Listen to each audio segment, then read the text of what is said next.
Welcome back to the Adventures of a Disney Dad podcast. My name is Matt Brandenburg, and I'm a dad of three and the founder of the Adventures of a Disney Dad.com, travel agent with the Magic for Less Travel, and your host. I'm joined by my co host, Chip Robinson, soon to be dad of five. Chip, how is everything going tonight? Oh, it's going well. It's like 85 degrees. I don't get it. We're in October. Last week was beautiful. This week it's hot. Tomorrow it's supposed to be like freezing here in the Chicago area. It It like hits us we Friday. walk our yeah, we walk our daughter to school every morning, and tomorrow is supposed to be like rainy, nasty, and like bringing the cold weather. And then next week I think is supposed to be pretty cold the majority of the week. Yeah, So we're finally it getting hits fall. us Friday. We'll get good football weather Friday.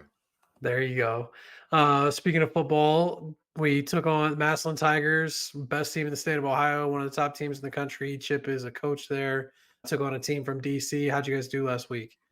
We won in Nice. 28-7, and they got a little chippy at the end. And like 5 minutes left, their coach kind of just said, we'll take our loss and go home." So we kind of ended early, but big rival this week. We play Austin Town Fitch, which is over in Youngstown. So we got a little bit of a drive, but another big one this week. I look forward to hearing how it goes. This week on the podcast, we're going to be talking about all things Disney. We're going to talk some Disney news that came out, a little bit of discount news, and some overall company big picture thoughts that Chip and I have. Then we're going to be talking about planning tips with kids, planning off days, and a few other things. We got to mix in a little segment that we've started to do regularly called Would You Rather, and another segment, Overrated or Underrated, which has been a lot of fun. So let's talk about the news. Let's dive in here. Disney announced today that they are going to have a 50% discount on children's tickets at both US theme parks through periods of 2024. I think it's going to start in June. The formal announcement of all the dates that'll be eligible is going to come out in mid-November. There's been a lot of talk, I think, across the news media and the punditry, I'll call it, about why Disney is slashing ticket prices as they described it. Chip, you and I have a lot of thoughts that there was an article from CNBC today saying that it's on the heels of lower park attendance, a lot of implications that it's political, people don't want to go to Disney anymore, the parks are empty, all of those things. Chip, what are your initial thoughts on both the discount and this question of, are the theme parks empty? First off, the theme parks are not empty. I was watching something today, and Magic Kingdom was unreal. Like the Yeah. the Lightning Lane for It's a Small World was like past Pinocchio's. Like the parks are busy now. However, I don't know how many people are staying in hotels, how many people are staying off site. That might be something to do with it. Politically, whatever. I mean, people don't see eye to eye. They don't want to come. They don't have to come. I mean, And what? I'll reiterate too, like we're not going to be a politics show, and Adventures of a Disney Dad is not a politics site, so we're not going to jump into either side of a lot of that stuff. But I do think it's worth talking about because there are a lot of theories, and frankly, a lot of the professionals, in the financial world watching Disney as a company don't know what to make of it. There were a lot of people talking today across the news that, how do you balance this discount with the fact that the parks division in quarter three saw a 13% increase in revenue. So clearly, you've got people in the parks. From personal experience, we were just there 2 weeks ago. It was packed every day. Like I was shocked. We took Thursday to Monday, so we took our kids out of school, and the parks were packed. I mean, there were normal peak wait times from my perspective, certainly a lot busier than we see the parks in January. And, you know, th- I had no reason to think other kids would be taking their kids out of school to go to Disney that weekend. I mean, you look at the Mickey's Not So Scary Halloween party, every single one is sold out at this point. The Christmas parties seem to be selling pretty well. There's hype around the cruise line. So, I mean, that's not parks related, but as a company, it seems to be doing well. But at the same time, I posted on Instagram this morning, Disney stock is near a 10-year low. I So you've got like yeah, what are we going what's going on here? I don't think it has anything to do with the parks, honestly. I don't think it has anything to do with cruise. Honestly, I think it's the movies. When Oh, you I, look at I like we're not seeing I mean, since Endgame, I mean, Marvel hasn't really brought anything to the table, and that I mean that's a $1 billion movie. And I think that's what, if we're looking at stock price, we gotta look at that. I don't think it has anything to do with the parks. The parks are busy, the parks are gonna be busy. Um, they're not selling a whole lot of DVC personally, I don't think. I think that's where they're struggling a little bit. And they kind of said that in their earnings call a couple weeks ago, or maybe it was last week, whatever. But I think it's got to be do something with more movies and Disney Plus and all of that. So, and obviously they just raised the price. So maybe it has something to do along that line. But I don't know. I'm not the financial guru. Well, when you think about like the parks, I mean, I think the narrative that the parks are empty, to me, it's just wrong. Other people might feel differently. Are there random days that don't make sense to me where the wait times in the parks are really low, or like areas of certain parks feel empty? Yes, that certainly happens. Like you, every once in a while, you'll see on Twitter or X, I guess you'd call it, or Instagram, like, nobody's at Magic Kingdom today. It happened the weekend of July 4th, and I had like no clue why it happened that weekend. That's when I was there, and you were texting me. You're like, "Dude, is it?" And I saw I'm walking on rides. It was unreal. Yeah. And I was like, I'm gonna have to become a holiday traveler now. But like but to me they're almost like anomalies. If you go to like Thrill Data, the website that kind of keeps accurate historical wait time data, if you like to nerd on out on that stuff like I do, it seems to be pretty consistent that the parks are pretty busy or just as busy as they were historically. Certainly you had like the boom of people post COVID really wanting to get out and travel. And I do think there's some argument, from the travel side of things as a travel agent, we're seeing in the industry a lot more people are wanting to go to Europe. That can have an impact, like people can only afford with this economy and inflation where it is and everything else to go on a certain number of trips each year as a family or whatever the case may be. So, but I think we can put that narrative to bed a little bit, and in my opinion. If you disagree with us, shoot us a comment on social media and let us know because we certainly love the discourse on that kind of stuff. When it comes to Disney stock, first thing I want to ask you, Chip, like, do you pay attention to it as a like Disney fan, a DVC owner? Do you pay attention to it at all?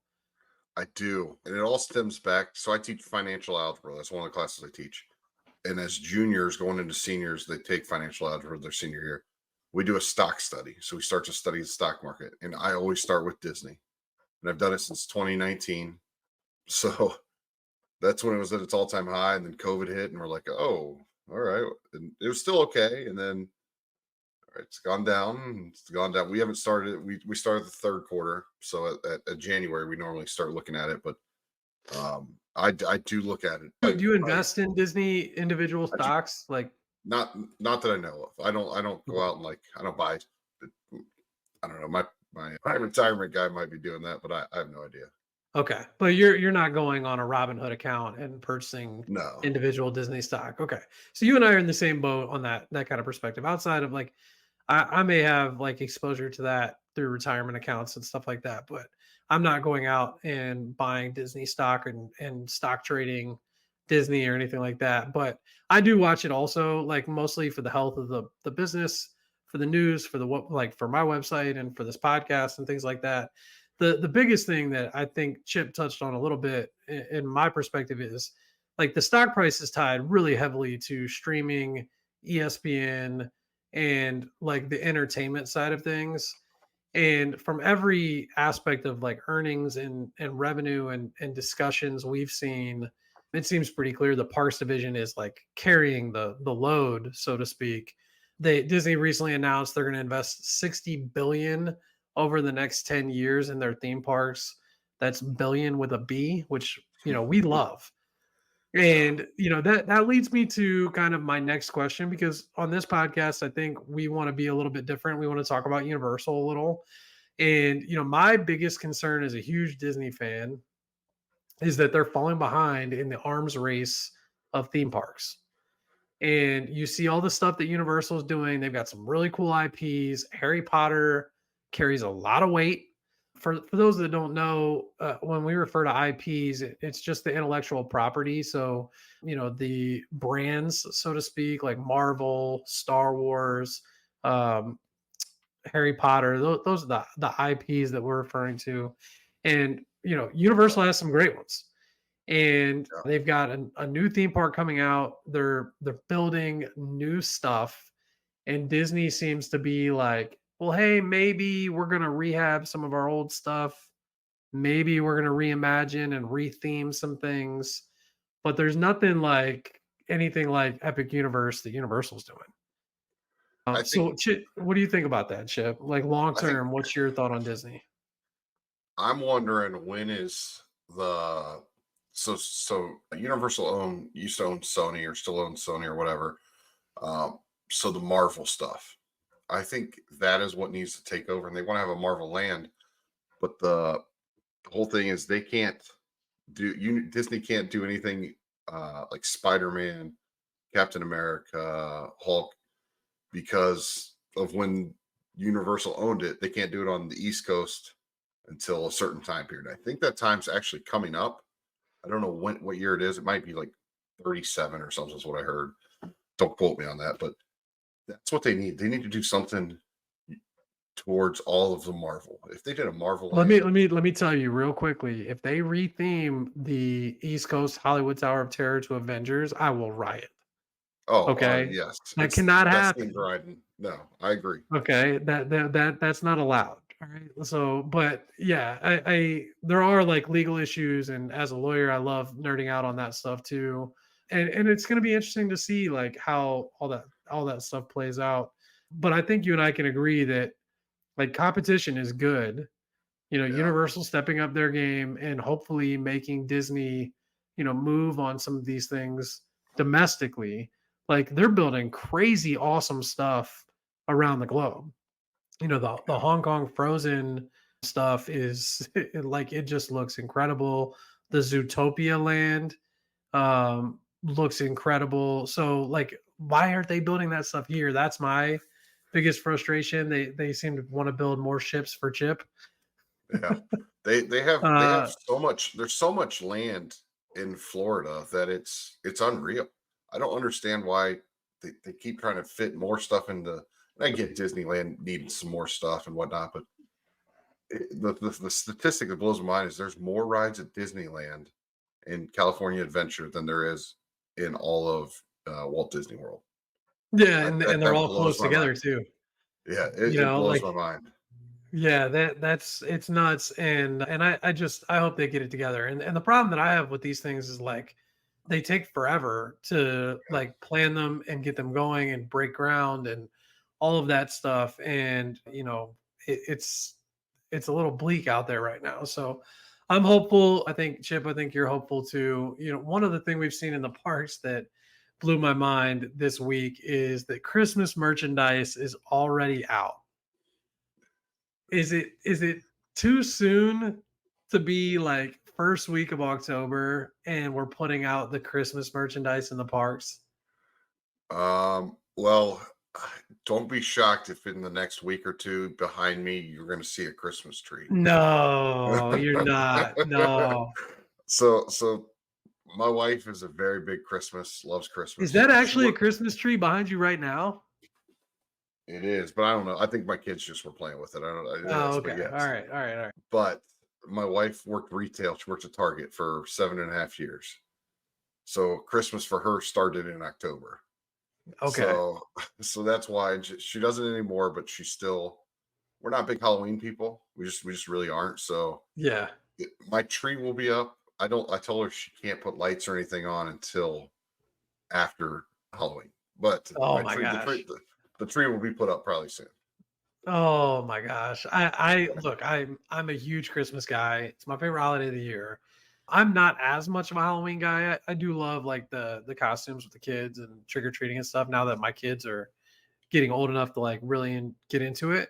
But I'm a little torn by like having Halloween parties at night and there being Christmas spirit jerseys throughout the parks during the day. It's just I don't know. I think it for me it's a little too early.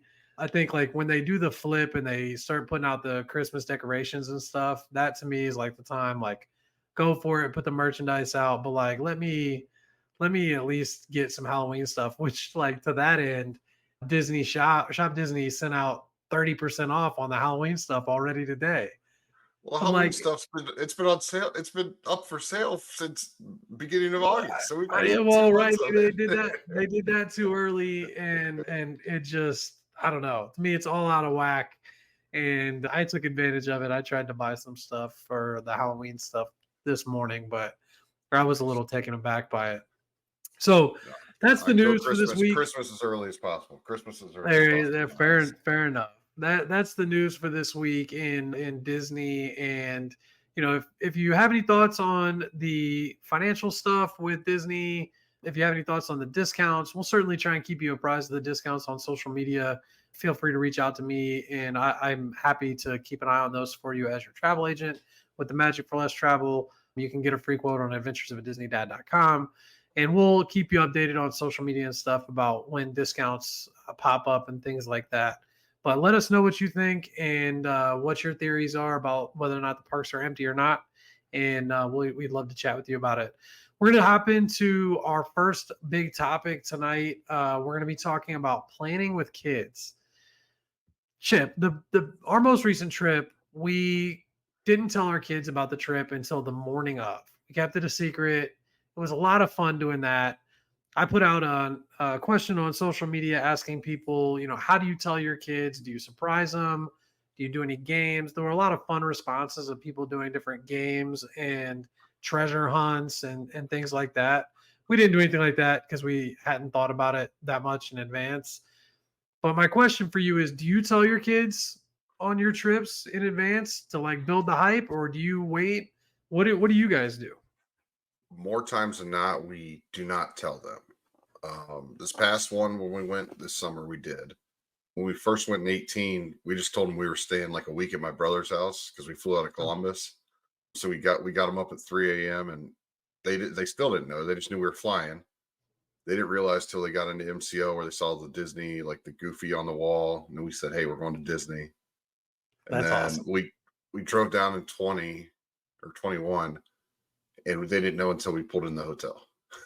Oh, wow. So you made it what, 17, 18 hours then on a Yeah, car we ride without them they knowing. knew we were going to the beach because we did a couple days before and then went to the beach for a week, but they had no idea where we were going. It was pretty awesome, but it, it's hard when it's easier when they're little because you can talk about things they don't understand, but as they get older and they kind of want to know, like they're helping us pick out our where we're going to stay this summer. So that's kind of fun as they're getting older. But when we go on a cruise, they will not know. They won't know until we pull up at the ship. That's fun. And part of it is like my wife Lauren and I, we've told them previously, and there gets to be a point where like, when are we going? How many days? It goes from fun to being a little on the annoying side. Oh yeah, So it's a tough thing to balance, and that's why we wanted to try and just completely surprise them. So then, like they're not thinking about it 24/7, and we're not thinking about answering the question 24/7. And we had a little fun with that. But I think there's no wrong answer with that kind of thing. And especially if you're going for the first time with your kids, I think telling them in advance is a huge benefit because they can get excited and you can talk in theory about planning with each other. With really little kids, you're limited in what they're going to understand. Like they're not going to be able to help you. My kids couldn't help me pick the hotel really outside of them having been there and say, I liked this one, but I didn't like this one, or I liked this pool, but I didn't like this pool. But what you can do is like watch some of the rides together.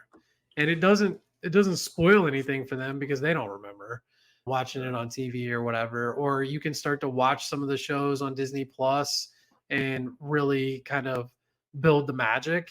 They start to develop favorite characters and things like that, and then they want to meet those characters, and it makes it all more special when they know they're going because hey, I'm going to get to meet Princess Tiana. Like I want to watch Princess and the Frog, or whatever movie it is that they like at that period of time in their lives. I'm sure you're going to watch it 100 times. That's the way those Oh things yeah. work. But I think I think that there's benefits to it for sure. One thing we did is my dad went down with us in 18. My stepsister was down there as well.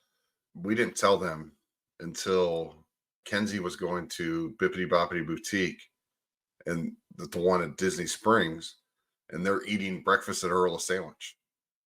Oh And my so gosh. so like they see us, like I've been texting, they got down there and like the day after we got there, and we're texting them like, hey, they're like, all right, we're at Earl Sandwich, and we're walking, and like kids don't see him. Like Kelly and I both see him, and they went nuts. They like grandma or grandpa and mama are going to be there. Like they had that was a blast. So Yeah. if you do tell them and you have a couple tricks up your sleeve, I think that might be the way to go too. Yeah, I think that's a lot of fun. What is your favorite part of planning with your kids to go on trips? I think one of the like we love looking at rooms. We love looking at like Bear loves to look at slides. Like he wants to stay Okay. at Boardwalk because of the slide. That's the only reason why. Like we'll look at a room and it'll be like, I want to see the pool. I want to see the pool. I want to see the slide. Like I've shown him beach and yacht club. He's like, that one's not as good. I want to go stay at Boardwalk. They got a better slide. Yeah, With looking at we've done the rides, like the ride throughs. Splash Mountain's my kid's favorite, even though it's not no longer there. They it's their yeah. favorite ride. They love doing that. We talk about like where do they want to eat, things like that. They really don't care. Um, Do you but we guys ever like talk about like what parks you're gonna go to, or like are you gonna skip a park, things like that? yeah. So this past summer we just went to Epcot and Magic Kingdom, and they're kind of upset because they wanted to go to Toy Story Land again.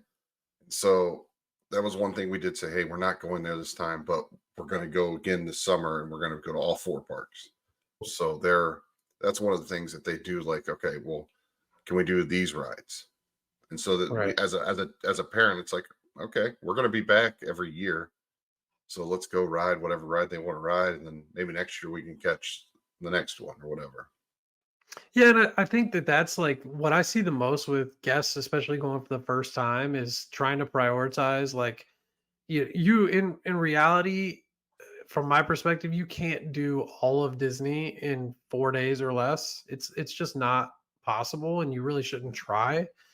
And so it comes down to like either knowing your kids and their preferences for rides and IPs. Like if you know that your kid loves Star Wars and Toy Story, you've got to make Hollywood Studios a priority. Magic Kingdom always just falls in on like it's the kids' first time going to Magic Kingdom. They're going to see the castle. They need to see Mickey, that kind of thing. And then the question becomes like, do you want your kids to meet all the princesses? Which character meets have become like a hub at Epcot. It's far and away the best place to meet as many characters as you can handle, really. And the one that falls off most often is Animal Kingdom, which to me is unfortunate because I think it's a great park. It's got great food and a lot of great different rides and things like that that you can experience. The safari is a lot of fun. Oh yeah, But for a lot of families, they kind of feel like the animal kingdom's the zoo, and we can skip it. And a lot of kids right now are in the gap, the avatar gap, I like to call it, where like you and I were in like high school when Avatar came out.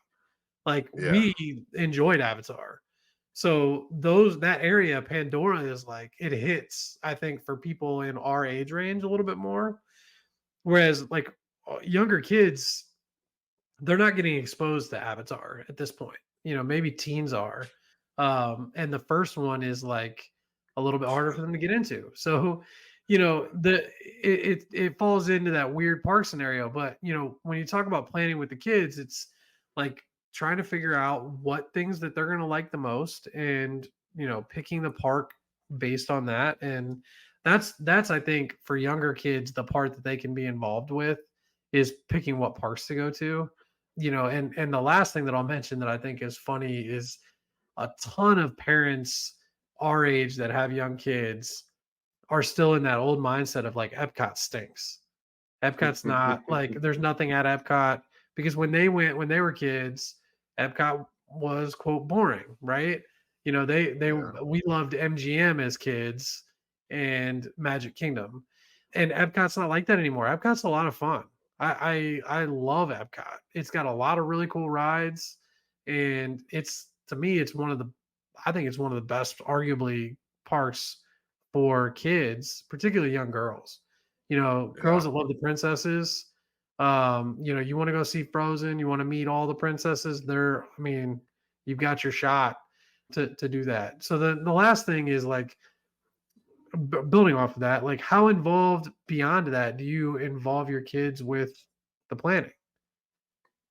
Like, do you do It, you do anything else to involve them in planning, like any deeper in kind of what rides they're gonna do or anything like that? Or do you kind of wing it? we kind of wing it. One of the big things, especially food wise, we like to look at the menu. If we're going to do a sit down, all right, are our kids going to eat this? Or like, what are we thinking? Like, do we, and maybe winging it for quick services? That might be part of our thing we do. But we are an early rise family. So we get up You and at, I are the opposite in how we we do the park are. in that way.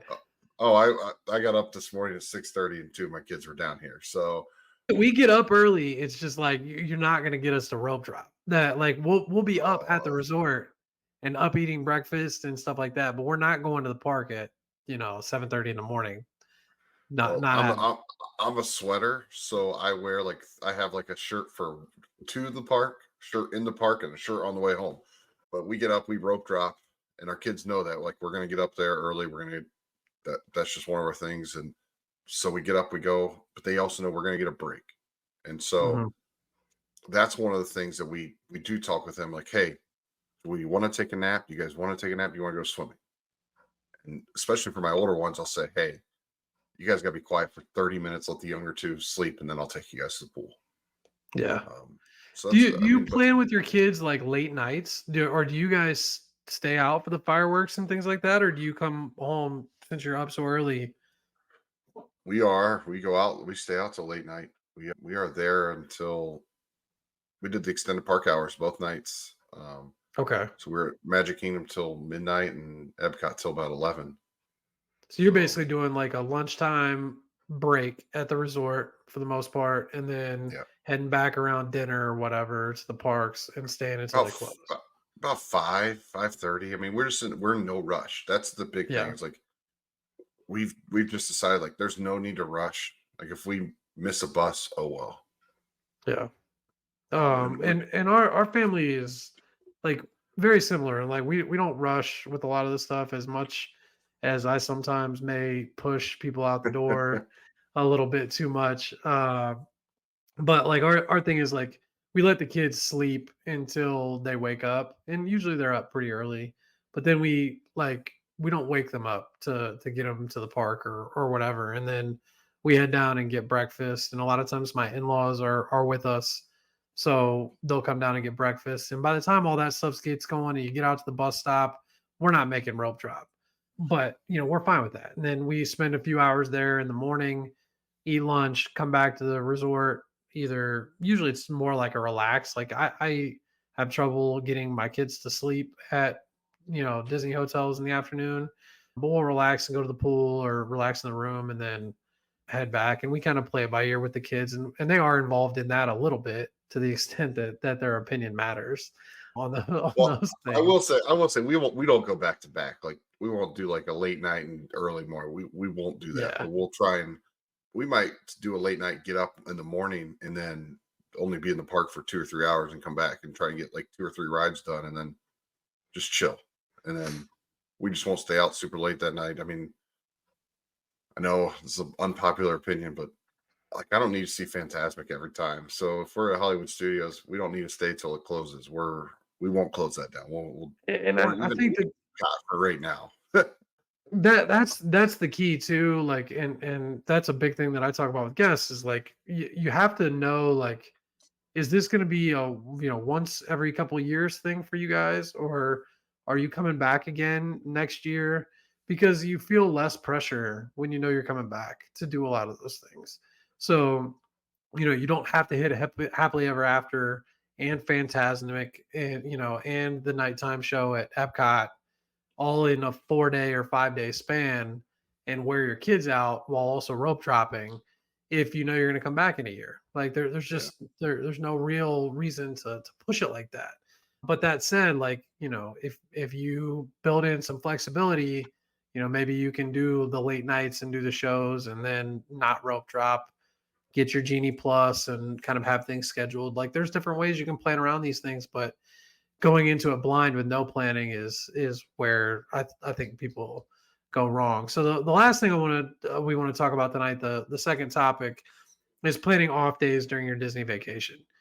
This is something that if you've listened to this podcast or you've followed me in the past, you know that Chip is really good at this, and I am really bad at it. My wife is really good at this, but I, again, am very, very, very, very bad at this. I like to be in the parks. I like doing the like afternoons off and then, kind of half park days, I would call them.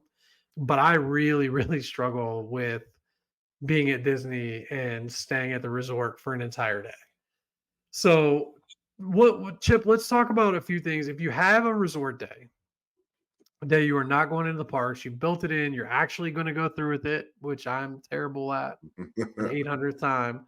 What are some of the top things that you like to do beyond spending the day at the pool? Are there any other activities that like you and your family have done or that you want to try for off days during your Disney vacation?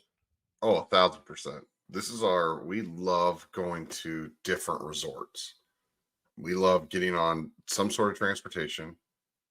So if we're like we were at Old Key West last time, we got on the boat and went over to Disney Springs, and I'll finish with Disney Springs, but we'll get on a bus and go to Hollywood Studios and get on the Skyliner and go to Pop Century, go to Riviera. We like walking through, eating at a quick service there, just kind of hanging around, just looking at the vibe, just and we'll go to all four parks. We'll go to their main entrances and catch a bus.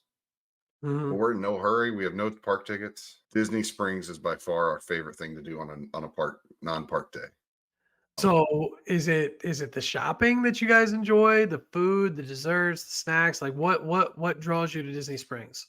we will not buy a thing. That's like we walk through like the World of Disney store, but we go over. We love Gideon's. Gideon's Gideon's is awesome. I don't even know where Everglazed is. I honestly don't. I didn't even know where half the restaurants were because I only went to certain spots of Disney Springs for the first couple of years. So we'll try and get like a good reservation for lunch or even a brunch over there. And then we'll probably come back for dinner, if not eat at the resort. We try and eat at the resort one meal and then do dinner at Disney Springs or do lunch at Disney Springs, whatever. But we'll get on the boats. The boats are phenomenal, especially from Mhm. Disney Springs. The ride from Disney Springs to Old Key West is like a 30-minute boat ride, and it's just relaxing. We go in the Lego store. We go into all the stores. We don't always buy anything, but we just Right. enjoy it. It's one of those that like this past year I took the order too, and we went over to Gideon's and got cookies, and then we rode the boat back to see the to my wife and took her Gideon's. So it's one of those things that it's also a big catch up on sleep. Like we don't set an Oh yeah. alarm. If we're setting breakfast, we're setting it for like 10:30. Yeah. Uh, And I, you're touching on something that I wrote about recently on Adventures of a Disney Dad. Really understanding that like the transportation at Disney, a lot of it is an attraction itself. And that's really kind of what you're getting at here and hitting home is like the boats and the monorail and the Skyliner especially. They are to kids they're like a ride. And they oh yeah. even for adults, it's fun. The monorail, my wife hates the monorail. We had like one bad experience with a packed monorail and it's like not a fan, but it's got the nostalgia factor and it's got some cool views. But the Skyliner kind of hits different is my thought. Like I go quite a few solo trips just because of the travel agency stuff, being down there for training or shooting content for the website or whatever. And I'll go to Hollywood Studios in the morning, literally hop on the Skyliner just to go and get like tacos at Epcot and then go back to Hollywood Studios. And so, and you just enjoy the ride on the Skyliner. It's relaxing and it's fun. And so I think there's a lot of things you can do with the transportation, if you can avoid the buses. Not that the buses are bad, but like you can make the routes, and you're bouncing resort hopping, as we like to call it, between resorts and different restaurants and things like that, and you can really enjoy it. You can pop over to the Polynesian and enjoy the beach. They've That's got ex some. that's exactly what I was gonna say, is we normally finish our night at Polynesian and watch Happily Ever After. Yeah, Um, and we that's we an. we it's it we the other key there is we get an Uber, and we Interesting. because we don't wanna go, we don't take the monorail back. We get an Uber and don't call whomever, but my wife and I will probably hold the younger kids if there's not car seats. But Right. we're not going very far. We tell the Uber driver, just take it careful, and we we have no issues doing that. And just to jump on this from last week's episode, the mini lifts are only available on Disney property. That's right. So the mini lifts, Chip was right on this. You can only take them within Disney property. So if you wanted to pop over to the Polynesian and you've got kids that need car seats, they have car seats in the minivans through Disney's partnership with Lyft. So you can order one there, pop the kids in, and you can head over to the Polynesian. And not to rehash all my transportation stuff from last week, but if this is, you didn't get a chance to listen to last week's episode, make sure when you're resort hopping or you're going between resorts, you think through your transportation. I Yes. will say that until I'm blue in the face, because you're going to get stuck somewhere, or you're not going to realize that like the buses do not go between resorts. So you need to plan. If you're going to the Polynesian and you're staying at Coronado Springs, you better figure out how you're going to get there well in advance of your reservation or whatever. So, the other thing that I have not done that people don't even realize, a lot of times included with their vacation package, is the mini golf. Fantasia Gardens has mini golf. There's a lot of opportunities when you buy Walt Disney World vacation packages to get around a mini golf for free or heavily discounted. Have you ever done the mini golf? I don't think that you have you? We have not. I will say there is another non-park day thing we've done. We did it this summer. We What's did we that? did we did a water park. Mm. We went Well, to we that it counts as a park day. But ah, but well, which one did you do? we went to Typhoon Lagoon. We had tickets, and somehow we got park day or a water park day included, and so we went over to Typhoon Lagoon. We were only there probably 3.5 hours, but it was just enough for my kids to enjoy the pool, enjoy the. I mean, my older two and I, we went on a bunch of rides. Kelly took the younger two over to the kids area, and she had a blast with them. And then I took Axel was sleeping, so I watched him and Rylan, and she got to do some rides. It's fun. I will tell you that it was fun. I miss, this is throwing it back, water socks. Remember like Oh the my water gosh. shoes? Yes, yes, I would yes. recommend it. That's the one thing. My feet were dying after it, but it was I fun. have It was to I have to tell you this, for any fellow Southern Ohio natives, when you said I'm gonna throw it back, I thought for sure you were gonna mention the beach water park. oh, it's closed. I know it's closed now, but like, Oh, getting a pass to Kings Island, Paramount's Kings at the time, it was Paramount's Kings Island, and the beach was like, for kids growing up in Southern Ohio, was like the summer. yes. That was heaven. So for a second, I thought that that's where you were going to go with the throwing it back. But yeah, the water parks, I think, are certainly, if we were doing an underrated or overrated session, to be there underrated, without question. But there's a lot of cool stuff. Disney Springs, and maybe we can do a full episode specifically on kind of off park days. But those are some things to think about. Is hop in the resorts. If you have an off day, you're definitely not going to the parks. Do yourself a favor, don't buy the ticket, which then you don't have the temptation. Um, head over to Disney Springs. There's a lot of stuff to do there. A lot of great restaurants. You can head to different resorts. A lot of cool activities at different resorts. And then the last one, I think the mini golf is always a treat from all the reviews I've seen. I haven't personally done it because I can't keep myself out of the parks, but I definitely would check it out. The last thing I'll mention too is you could have a Disney off day and head over to Universal, which is what we're going to do in January. We're going to do 2 days, I think, at Universal, which I it's not an off day in the sense of being off your feet and out of the parks, but you're out of the Disney bubble for a little bit. Gives your kids and anybody going on your trip a little something different, change of pace. So that could be fun too. I All tell you right. to get some port. I tell you to get some Portillos on your way over, but you got some up there in Chicagoland. I was having a discussion with somebody earlier today about Portillo's. Yeah, and they're building a Skyline Chili near Disney also. I did hear that. Yeah, Yeah, that's a yeah. game changer. So I haven't had Skyline in a long time, but I am really, really looking forward to that being close to Disney because on our last trip we ordered food, we ordered groceries, but we also ordered Uber Eats, so Door. I think we used DoorDash, but several times to the resort just because like we would get stuff at the cafeteria for the kids, and then the adults wanted just like sandwiches. And you kind of get sometimes you get a little sick of the Disney food, like the park food.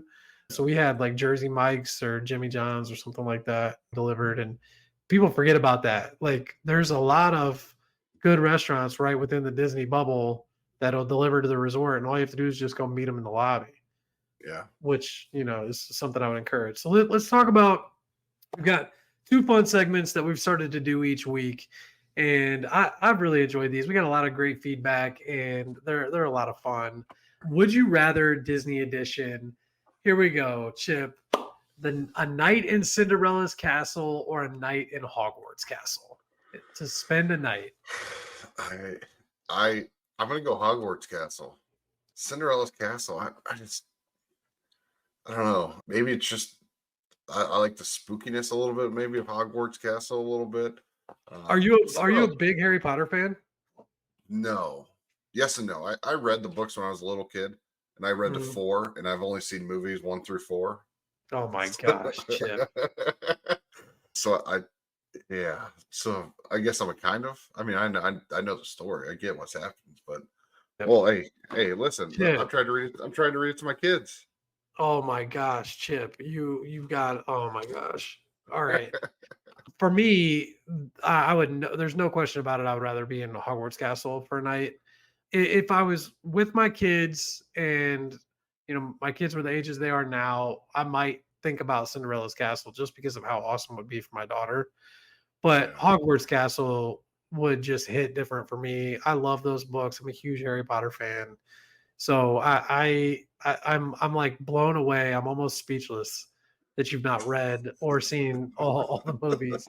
Like it hurts my soul.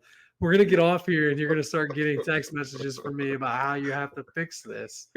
But Wait, that don't ask me what Marvel movies I've seen because that'll so do all right. it. I haven't seen the majority of the Marvel movies either. I've seen all of the Iron Man movies, but like a lot of those they lose me a little bit. So Man's like not super. there's like 900 Spider-Mans and it's just I can't do it. But Star Wars and Harry Potter, Oh yeah. you'll get me. I can talk about that stuff all day. The new Ahsoka show is absolutely amazing. If you haven't watched it yet, wait until football season's over and you can binge it, I guess. But it is really, really, really good. Next one, would you rather similar type of question here. A Dole Whip or a butter beer? Oh, Dole Whip. Oh, Dole Whip all day. Now, I be love that is a Dole Whip float even better. That's even better with the pineapple ho juice. I have to ask this now because now I'm worried. Have you had a butter beer? No, but Oh, I looked up the ingredients. I'm not a butterscotch person. I'm not a butterscotch person. So I can tell you that right off the rip. It doesn't matter. When I go to Disney World, I have to have a Dole Whip. And I get you can have it locally now, whatever. It's Chip. different. It hits All right. different. This is borderline embarrassing, but I went on a trip. Gosh, it would have been September 2 years ago, and I had a tattoo appointment at 10 o'clock in the morning at Universal.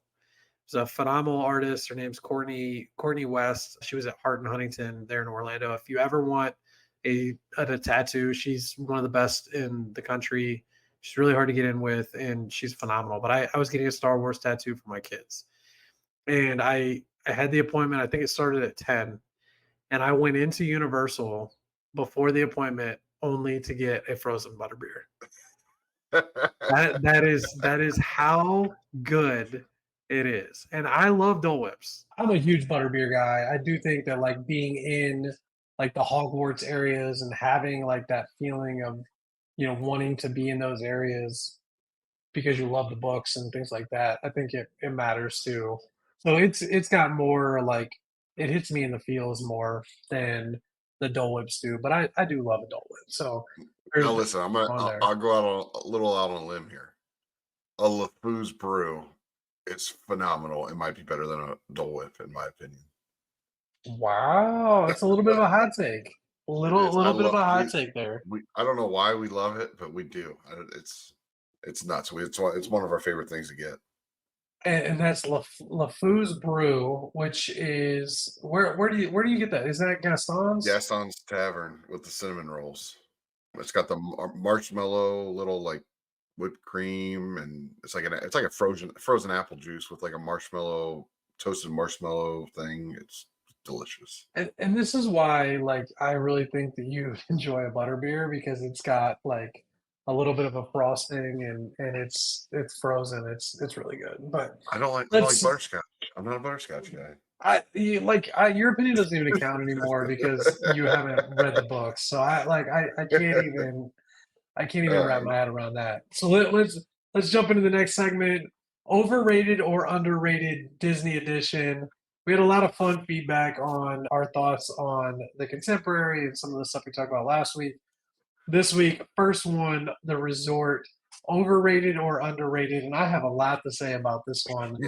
Pop Century, Chip. Pop Century, overrated or underrated at Walt Disney World? What do you think? I believe it is underrated.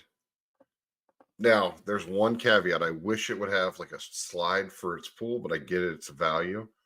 But I think it's underrated in terms of Skyliner, great food, great store, and the lobby might be my favorite lobby on all of property with all the shadow boxes up along the wall. I mean, we spent an hour in there just looking at the shadow boxes.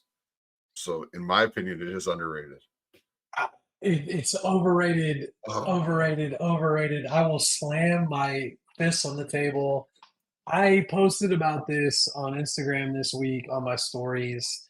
There are a lot of times where there are periods that I'm looking at quotes for guests, and Pop Century is more expensive than Coronado Springs. There are also times where Pop Century is like right up there with Port Orleans, Riverside, and French Quarter. And that makes no sense to me. There is not a world in which I would ever recommend to somebody to stay at Pop Century for more money than some of the moderates. I love the fact that it has Skyliner access. I also think it's a great resort. Like I love Pop Century. Don't get me wrong here. I'm not saying I'm not a Pop Century hater, but when you talk about value for your money, the to me there's just not a reason to have it priced higher than some of the moderates, and especially because everybody knows I'm a Coronado Springs stan. I love Coronado Springs.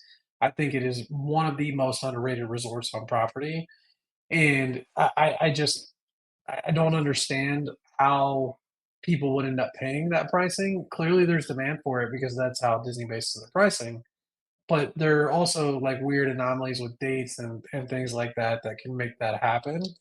But I posed the question, and I think it was over 93% of people, if given the choice between the two, Coronado Springs and Pop Century, at the same price, they would pick Coronado Springs. So that gave me some faith in the followers on on Instagram. It made me feel pretty good about it. But again, I think I Pop was one Century of is the a folks great too. there you go. Pop Century is a great option, and when you're looking at the values, it's a huge benefit to be on the Skyliner. There's no question about it. Great pool. The amenities are reasonable. It's a lot of in your face theming, which a lot of the values are. That's something that for me and my family we don't like as much. A lot of the in your face theming, but it is cool. It's a fun resort to walk around and spend time at. But I think it's overrated just because to me the demand is saying that the prices are saying it should be overrated, I guess. So I can't do it at the price I often see it. Moving on, overrated or underrated Dole Whips. We talked about them a little bit tonight. They're so hyped that they're putting them in pre-made containers at Costco now. Are you buying overrated or underrated for Dole Whips? Now, a plain Dole Whip, nothing included, I would say is overrated. I don't like if it's by Interesting itself. caveat. I we I don't just get it by itself. I either do the pineapple upside down cake or we do it the with the pineapple juice. I just went blank on what I was going to say with that, but plain Dole Whip by itself is overrated. Now I'm a pineapple only. Like I don't like the orange. It's just not. I'm a pineapple only. But we do the pineapple vanilla twist with the orange or the pineapple juice in it. That's what I would say is underrated. But Dole Whip by itself is overrated. So the orange creamsicle twist is amazing and tastes a lot like those push-ups, the Flintstones push-ups we had when we were kids. Do you remember those? Uh, I don't like those. I've never liked them. That's why like I uh, say like I'm a very plain guy when it comes to that kind of stuff. But yeah, I remember what you're talking about. this one's tough for me because again, I don't want to be viewed as a Dole Whip hater by saying it's overrated. I'm gonna say it's underrated. And the reason why to me it's underrated is that people that typically don't like pineapple, which I would consider myself in that category, think that you're not gonna like it because it's pineapple. And in reality, like it doesn't have like a ton of pineapple flavor to it. So to me, it's underrated with like general population going to Disney World because they're turned off to the idea of a pineapple frozen treat, and so they don't try it. To me, that's why it's underrated. I love Dole Whips. I mean, this also brings up one of my biggest pet peeves about Walt Disney World, Sunshine Terrace. If you've ever wondered whether or not people are planning their trips to Walt Disney World, go sit in front of Sunshine Terrace for 10 or 15 minutes and just watch the line, and that will tell you that like there's massive amounts of people in Magic Kingdom every single day that don't know how to mobile order because you can always mobile order your ice cream at Sunshine Terrace and literally just walk up to the desk because they tell you it's available immediately, and when you say I'm here, that's when they make it. So it's always right, like you're literally walking to the front of the line every single time.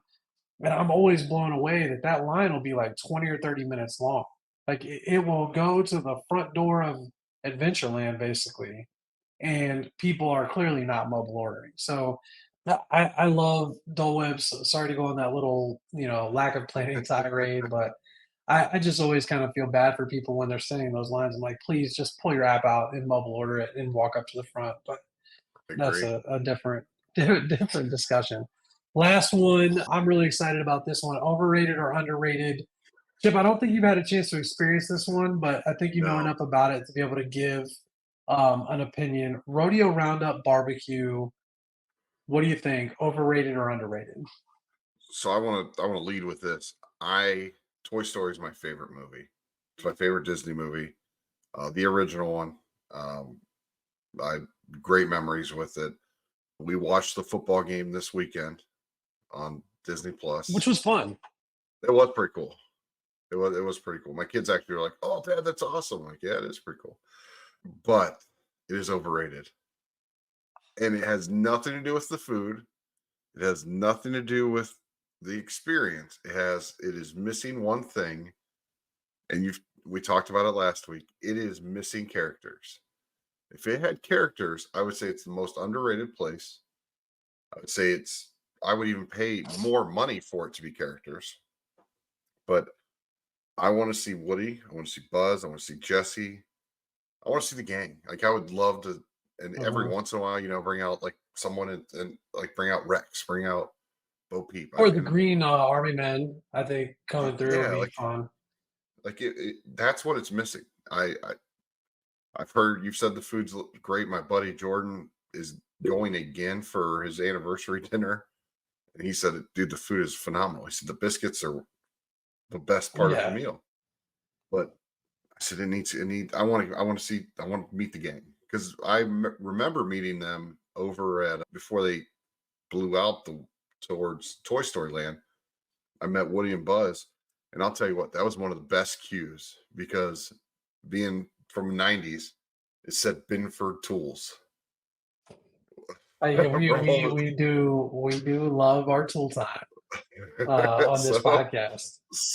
it was that I want to see those. Like I would love to see the characters. I think that's why it's overrated in my opinion.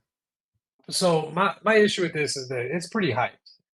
So it's hard to be underrated when it's a pretty hyped up restaurant. But that said, to me, it's still underrated.